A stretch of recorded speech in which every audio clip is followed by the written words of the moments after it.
help you. And zooming in, we have Dean Rees-Evans. Is Dean there? Oh, it's Dean. I will introduce you to Dean. So he is a human relations consultant, teacher, researcher, trainer, well-being mentor, and international public speaker. He's been vegan since 1990. I'd love to say that's longer than I've been alive, but it isn't.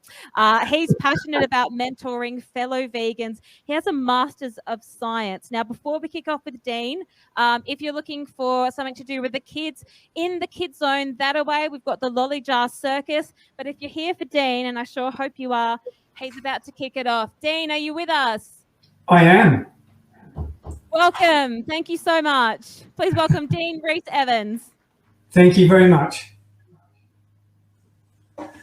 Well, good morning, Adelaide. Looks like you've got a beautiful day there. We would love to be there, but we're in New South Wales, can't cross the border, so you come live from my office, which is unusual, but there we go. Here we go. So, first of all, I would like to say a big thank you to Lee McBride, because without Lee, this Adelaide Festival wouldn't be happening. So, a big thank you to Lee. You're a star. Also, I would like to also add that I would like to pay my respects and honour to the Wiradjuri people of the Riverina area of New South Wales where I live, and also all the Indigenous people across this beautiful continent, so not just the Wiradjuri people, and in fact all of the Indigenous people across this globe. We are fortunate to live in a land that has the oldest living culture and art, and I celebrate you all. So so here we go. So this morning, my talk is entitled Shining Your Own Light versus Demonizing Others. Now, when we first become vegan, I don't know if you fell into this trap, but I certainly did. So not long after I actually became vegan, I actually became an angry vegan. And it wasn't until a friend of mine actually pointed that out that I realized, oh yeah, that's exactly what I was being. So I became sort of judgmental and self-righteous and thought, oh, well, I must be better than everyone else because, you know, I'm vegan and you're not, so therefore. But I think that what's important to remember is that as individuals, when we become vegan, I personally believe that becoming vegan is one of the most beautiful things that we can do as individual people, because I certainly found, and I didn't really realize this until the actual day I became vegan, that what an incredible spiritual experience that is, and can remain. And so that's what I really want to touch on today, is that we can end up demonizing the world, demonizing other people, demonizing farmers, demonizing all the people that are involved in all of the industries that we know have a terrible and detrimental effect upon animals. In fact, obviously ends most animals' lives. So how do we get to that stage? How do we get past being angry? Because I know that my wake-up call was a friend, as I said. A friend of mine said, look, Dean, I'll tell you on the quiet, do you realize you've become an angry vegan? And I said, really? And he said, yeah, you're just being judgmental of people and you're coming across in an aggressive way. You know, that's no way to help people. And I kind of knew that, but obviously I fell into the trap of becoming judgmental. And I think that the worst part about that is that as individual people, the only way that we can actually lead, and this is the only way we can lead in anything, the only way we can lead is by example. So I don't think many people out there in the world are very impressed with angry vegans. I certainly didn't. I suppose I nearly lost a few friends. I didn't actually lose any friends over it. And that was, well, thanks to my friend that didn't happen. So from a psychological perspective, what can we actually do to actually stop falling into that trap? To stop falling into the trap of being angry? Because it's easy to get angry when we when we first become vegan and we first learn about what's really going on behind the scenes, sometimes for some people, they learnt that and then became vegan. For me, it was the other way around. I became vegan and then I started to learn about all of the awful things that are happening to animals in the dairy industry, in the wool industry, and chicken industry, all of the animal industries, all the terrible things that were actually happening. And it did upset me and it did make me angry. But as I said, we can only actually lead by example. So how do we get past this state of being in anger? Because, the things that we're talking about, the things that we understand as vegans, they are disturbing. And I think that a lot of people, especially people who are on the front line of vegan activism, can get very close to burnout. It's a bit like being in a war zone, like people coming out of a conflict zone. They end up with post-traumatic stress disorder. And that's a tough thing to deal with. It can send people into depression. It can send people into states of anxiety. And of course, we want to avoid that. And one of the things that I'm pretty keen to do with, not only with this talk today, but for future seminars, is to actually help all vegans move forward with a sense of deep psychological well-being. So the first thing I want to share with you today is this important factor. Every single human being alive today, including all of you there in the audience and everybody that you can imagine in the entire world, the entire population of the world, has what we call innate psychological well-being, innate health. Now, I even include all of the people that are currently living in mental institutions that are under medical care for so-called mental illness. Now, I'm not saying mental illness doesn't exist, but what I'm saying is that inside every single human being, we have this capacity for goodness, this capacity for psychological well-being. And I know this with absolute certainty. I've seen it. I used to be a high school teacher. I've seen it in many, many children. I've seen it in many, many adults. And I've seen people come through my trainings, come through trainings of my colleagues, and people coming out the other side and realizing that there's a fundamental factor, there's a very short path that we can take to find our way back to being psychologically well. And it's this simple understanding of how thought creates reality. Okay? So first off, most people would think, yeah, of course, yeah, thought creates reality. That makes sense. But we need it to make sense at a deeper level. We need it to make sense at a heart level, within our consciousness, not just a psychological understanding, not just a head understanding of that thought creates reality. You see, in the moments in our lives when we really know that thought creates reality, we're living with a more peaceful mind, with a calmer mind, with a more creative mind, with a more loving mind. As soon as we forget that thought creates reality, what we end up doing is getting caught up in our thinking, getting upset, getting angry, getting anxious about things, not actually realizing, and this is a really fundamental point for any of you that are listening today, that all psychological states, and I mean all psychological states, come from thought. Thought literally creates reality. The Buddha was reputed to say, it is your mind that creates this world, right? So he's not really the Buddha wasn't really talking about the sub-fabric of the universe.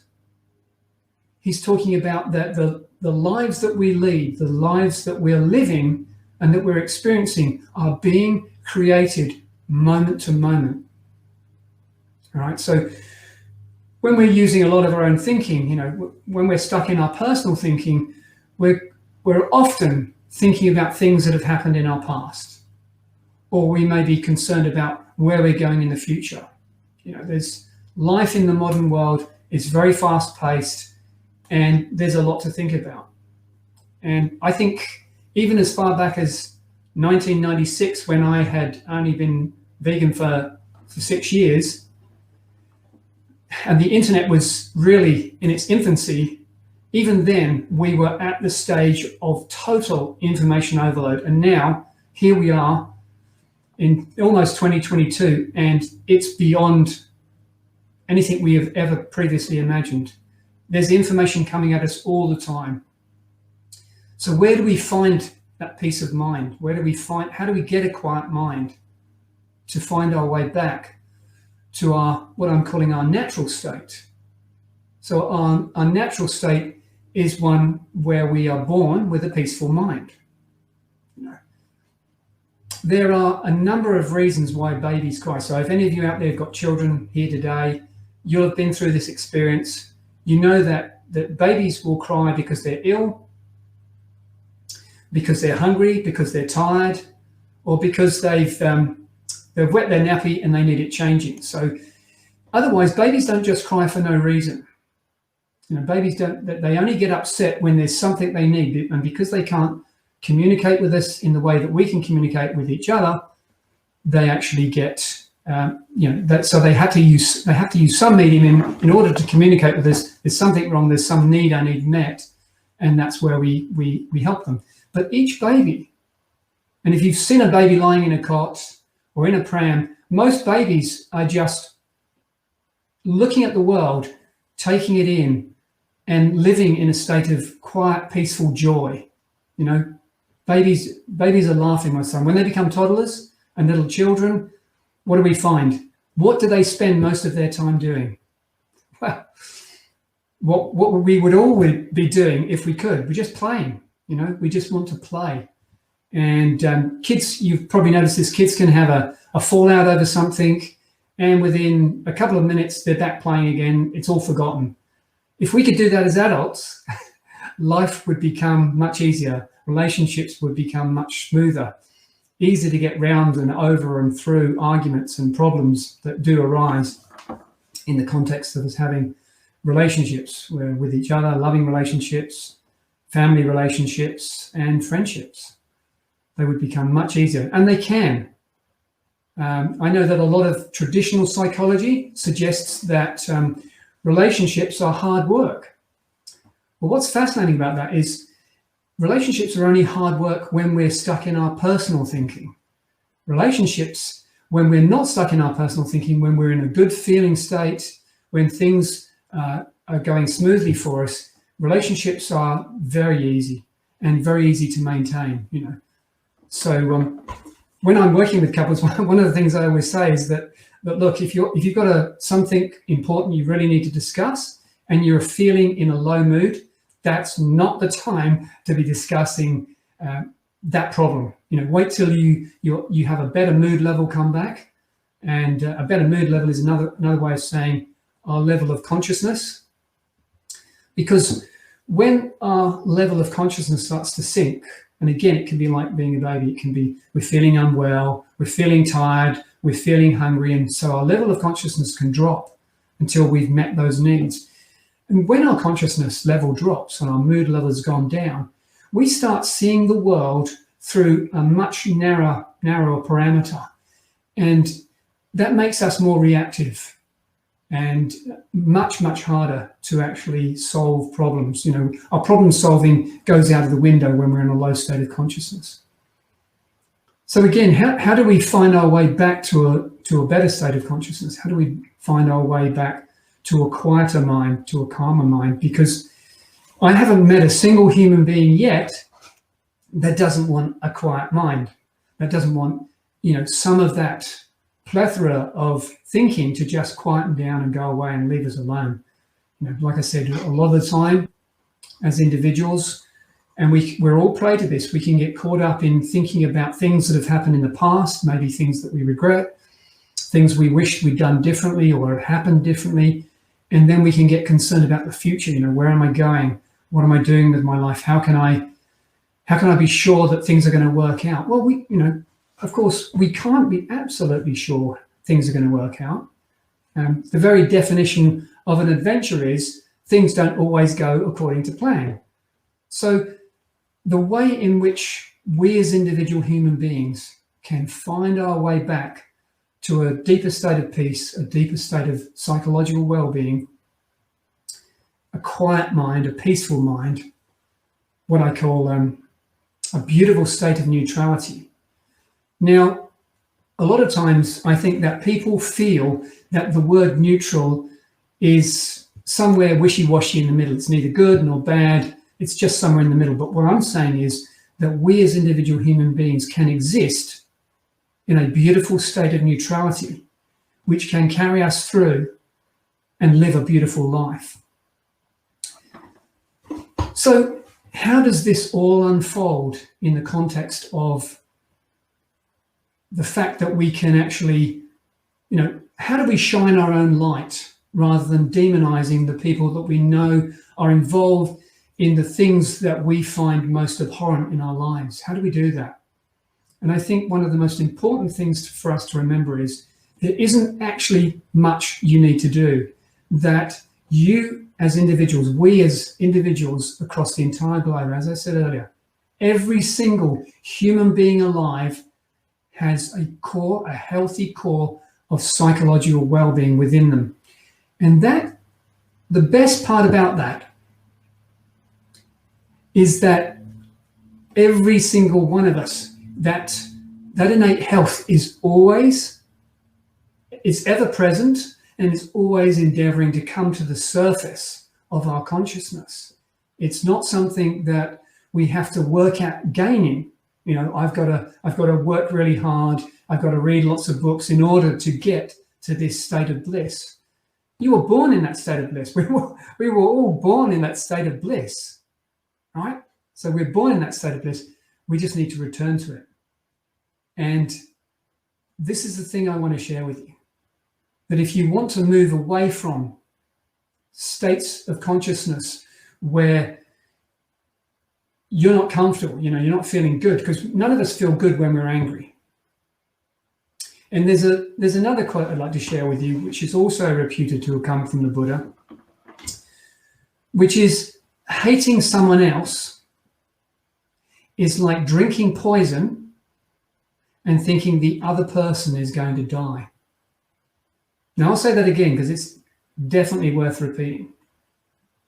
Hating somebody else is like drinking poison and then thinking that the other person is going to die. And of course, that's all we do. So when we're in a low state of consciousness, when we're in an agitated state, when we're angry about things that are happening in the world, about things that are happening in the industries that we find so difficult, we're actually only harming ourselves at that point. We're only causing ourselves more stress.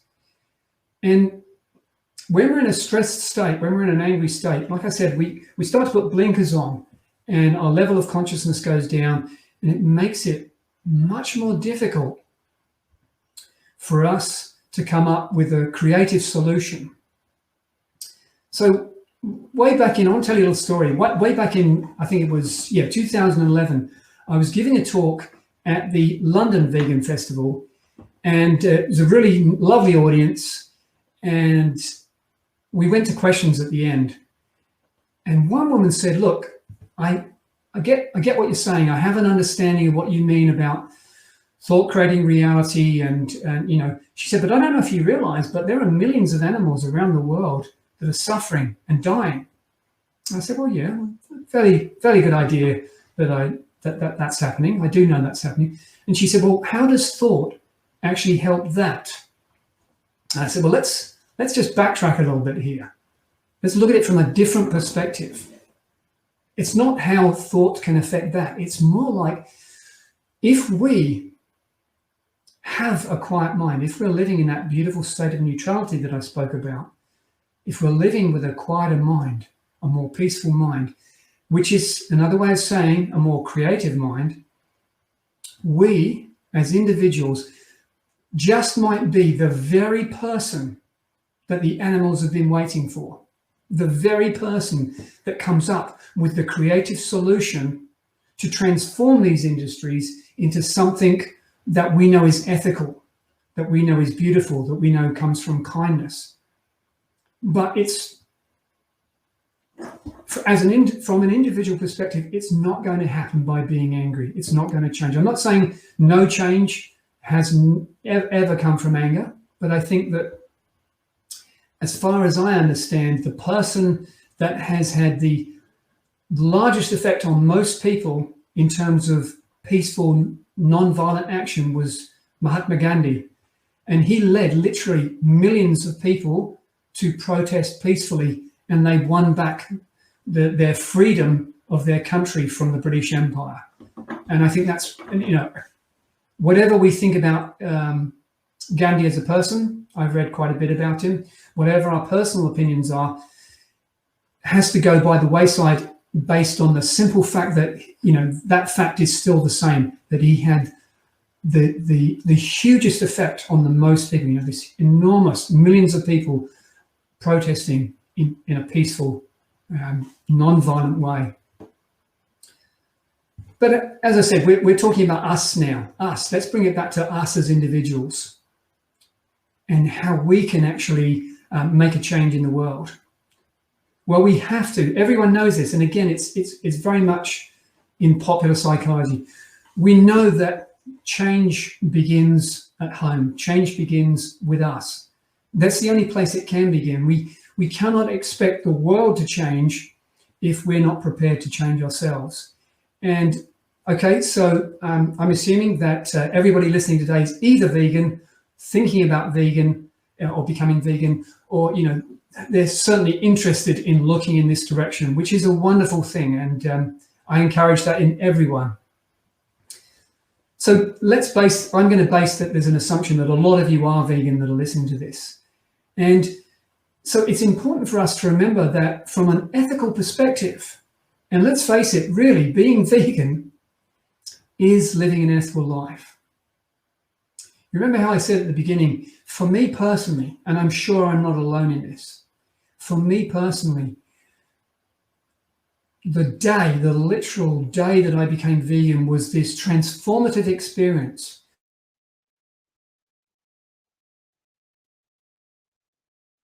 Changing my diet was going to have a dramatic effect upon the world.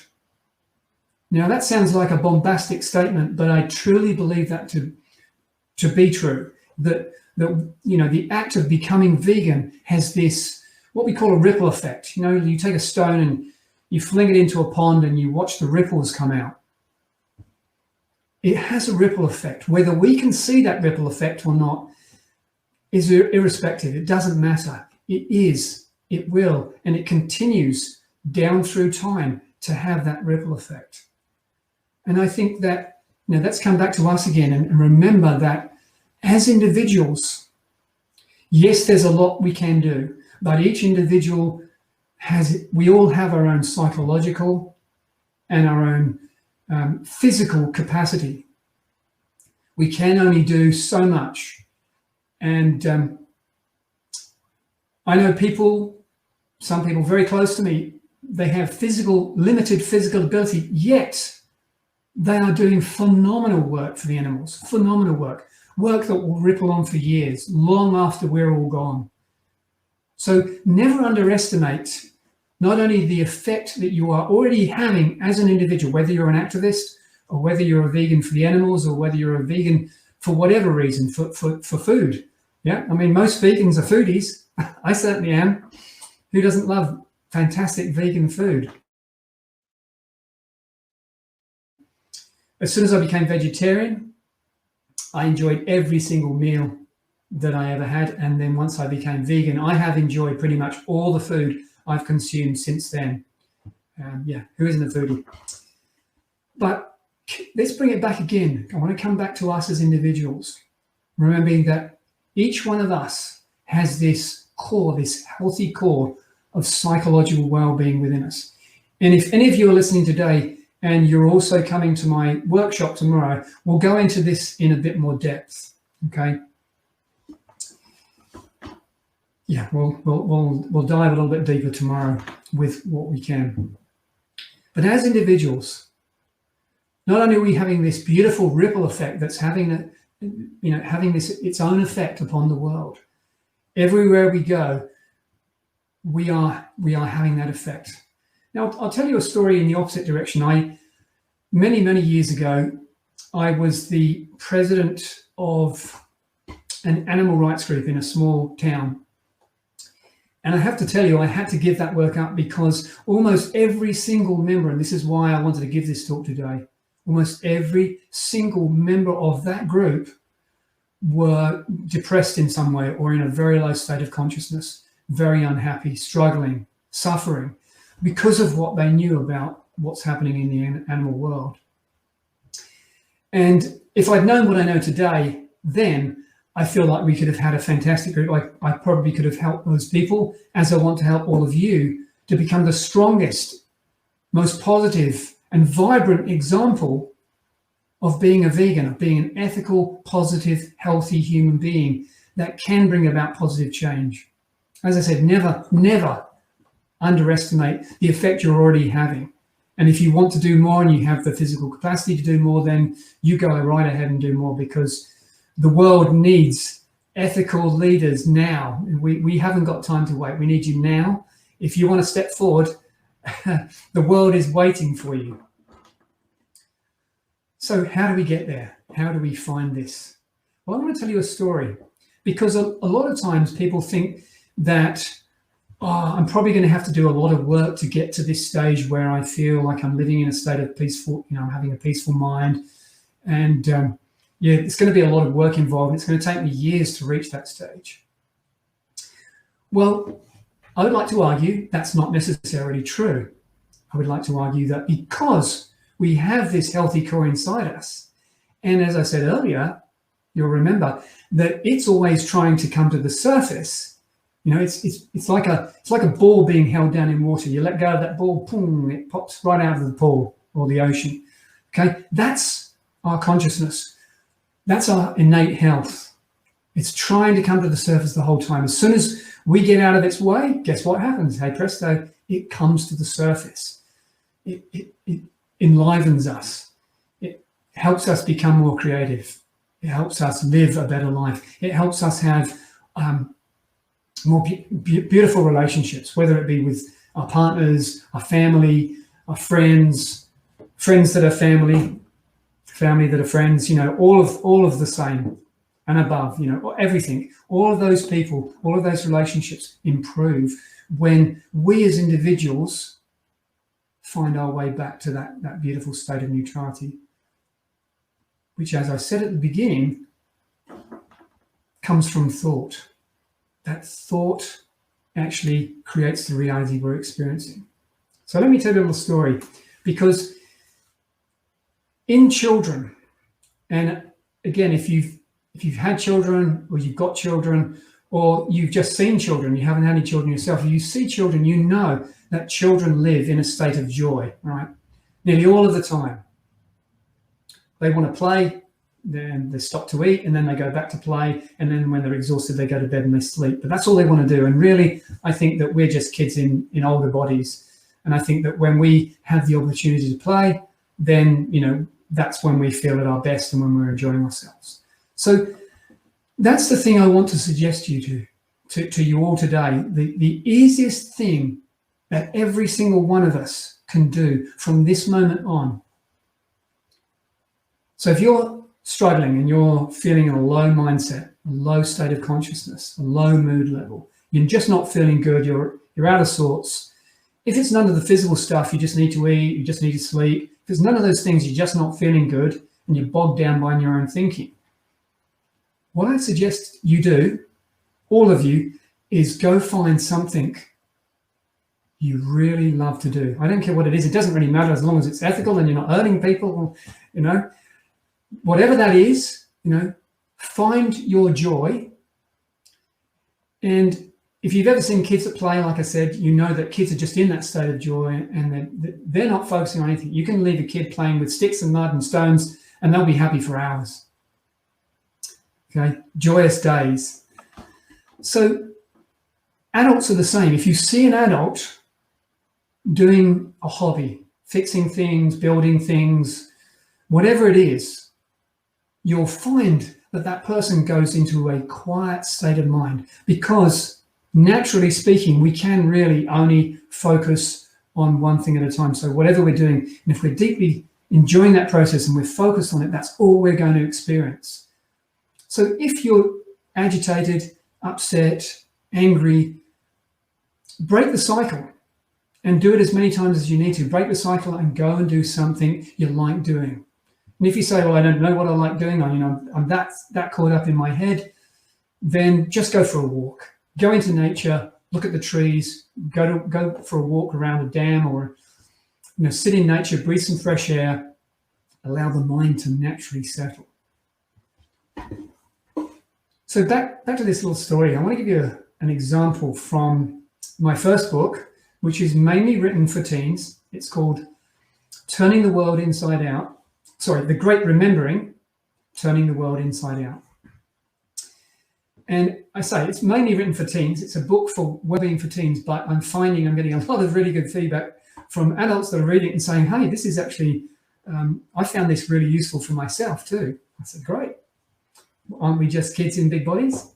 I said, yeah. So this was when I was a high school teacher, and it was in 2006. And I was given the wonderful job of invigilation. So any of you teachers out there, you'll know how exciting this job is. You go into an exam room, the kids are already working, or if you go in halfway through, kids are already working, and it's a silent environment. The only sound is paper shuffling and the very quiet sound of pen moving over paper or pencil. Not very exciting work, and I must admit that as a teacher, I had to walk around. I couldn't stand still. If I stood still, it was so peaceful and so quiet in the exam environment that I would start dozing while standing up. So I had to keep moving. So on this day, I'm walking along, and it's in the second half of an examination. And these kids are only 12 or 13. And I walked by and I saw this young girl, and she'd finished the exam and she was doodling on a piece of paper. And she'd drawn this really dark image. And underneath the image, she'd almost scratched the following words on this piece of paper. And it said, "It's just me on my own against the whole world, and this is my life." And I thought, whoa, that sounds like she's not having a good time. So I leaned in and I whispered to her, I said, "Do you really believe that's true?" And she just looked at me and nodded. And she was this tiny little thing. So I walked away and I took a piece of paper, and there was a big piano, and I just wrote about 3 lines on it. And I took it back to her and I put it down. And what I wrote on that piece of paper is not completely irrelevant, but I basically told her that, like I've been telling you all today, that she had something beautiful inside her that could never be taken away, could never be damaged in time, and it was her birthright. Well, I didn't see the same child again for about 1.5 years, and it was in an English lesson, and the kids were doing essay preparation. And I noticed she was sitting at the back in a small group. They're all sitting in little groups. And she suddenly noticed it was me. So she came to the front of the classroom and she said, "Oh, hey, sir. Do you mind if I tell you a story? I've got something I need to tell you." And I said, "Sure." So I said, "Look, let's not do it now. Let's wait till school finishes. Come and see me at the end of the day, and we'll go to the English office and we'll have a chat there." So she came. She sat down and she started to cry. And I thought, oh, what have I done? Poor kid. And she said, "No, look, I've got to tell you my story." She said, "On that day that I met you in the exam room, I was suffering. I was self-harming. I had dysfunctional relationships with my parents and my brother. I wasn't going out, spending time with my friends. I was locking myself in my bedroom. I really just wasn't happy." And she said, "Just that tiny piece of paper, just those few lines on that piece of paper completely changed my mind." She said, "I started having better relationships with my family. I started going out and spending time with my friends. I started, I stopped locking myself in my bedroom and stopped hurting myself," which, she said was a wonderful thing. And she said that she felt that if those 3 lines on a piece of paper could help her, how many other kids could they help? How many other people could they help? Hence the book. So the book eventually, I only published it this year, but I finally got there. It's a very condensed version of little stories from school and just examples of how this understanding can actually really help us break the cycles of low thinking and live more of our lives. And I'm sure all of you would like this, more of our lives in a higher state of consciousness, a more peaceful mind, a beautiful state of neutrality, as I always like to call it. So I've got a lot more I could say. I could probably speak for the rest of the day, but we've got about 15 minutes left. What I wanted to do, there'll certainly be time for questions again tomorrow. If any of you are actually coming to the workshop, well, like I said, we'll go in a little bit deeper tomorrow. We'll talk about the 3 principles that lie behind this understanding that help people gain a very, very simple grounding in total psychological well-being, which, like I said, and I've said it and I'm going to keep saying it over and over again, that it is your birthright. You were all born in a state of psychological well-being, of psychological health. You cannot get away from it. And even though you might think that you've been through some traumatic experiences, we all have. I think that stats show that 70% of all families are in some way dysfunctional.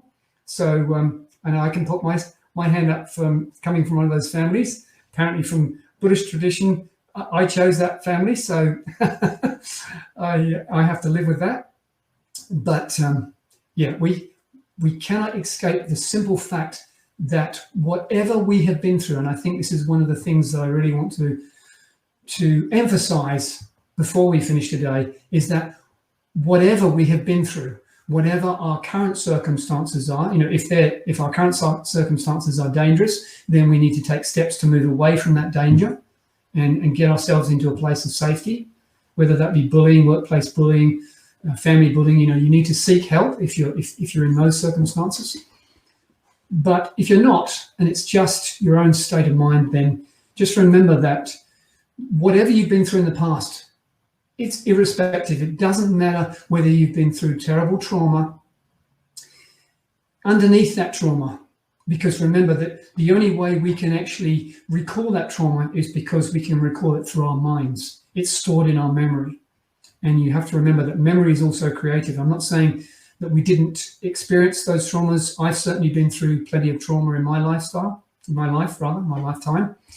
But irrespective of our circumstances, current, present, or past, even if we've gone through terrible trauma or we had a difficult past, difficult upbringing, that does not negate the simple fact that inside us we have a core of psychological health, psychological well-being, beautiful neutrality. Some people might call it spirit, energy, soul, whatever you want to call it. It doesn't matter. But we have this core inside us that is, as I said, it's always trying to come to the surface. It wants us to feel in that state of joy that we were born in. It wants us to feel that way. That's what we're here for.